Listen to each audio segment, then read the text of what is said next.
നിങ്ങളുടെ കൂട്ടത്തിൽ വളരെ ബുദ്ധിമാനായ എന്നാൽ മണ്ടത്തരങ്ങൾ മാത്രം ചെയ്യുന്ന ഒരു കൂട്ടുകാരൻ അല്ലെങ്കിൽ കൂട്ടുകാരി ഉണ്ടാകത്തില്ലേ? അതുപോലെ ഒരാൾ ഡൽഹി സുൽത്താനേറ്റ് ഭരിച്ചിരുന്നു.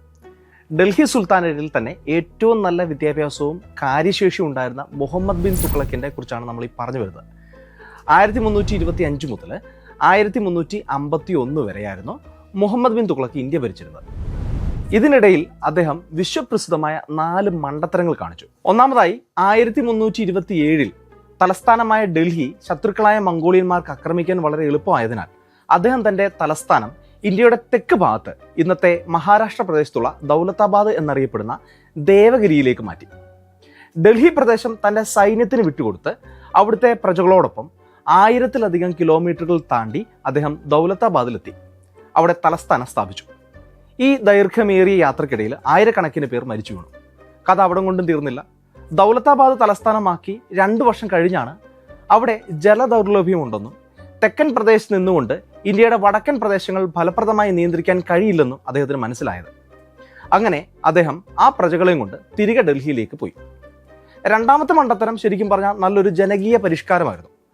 1328 മുതൽ 1330 വരെയുള്ള കാലത്ത് രാജ്യത്ത് വലിയ വരൾച്ച ഉണ്ടായി. ദുരിതം അനുഭവിക്കുന്ന കർഷകരെ സഹായിക്കാൻ വേണ്ടി അദ്ദേഹം ദിവാനി കൊഹി എന്ന ഒരു അഗ്രികൾച്ചർ ഡിപ്പാർട്ട്മെന്റ് തന്നെ സ്ഥാപിച്ചു.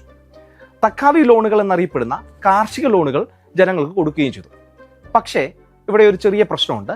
തന്റെ അഴിമതിക്കാരായ ഉദ്യോഗസ്ഥരെ ശരിയായി കൈകാര്യം ചെയ്യാതെയാണ് അദ്ദേഹം ലോണുകൾ പ്രഖ്യാപിച്ചത്. തുടർന്ന് ഉദ്യോഗസ്ഥർ അഴിമതികൾ കാരണം വലിയ സാമ്പത്തിക നഷ്ടം ഉണ്ടാവുകയും അദ്ദേഹം ഈ ലോണുകൾ അവസാനിപ്പിക്കുകയും ചെയ്തു.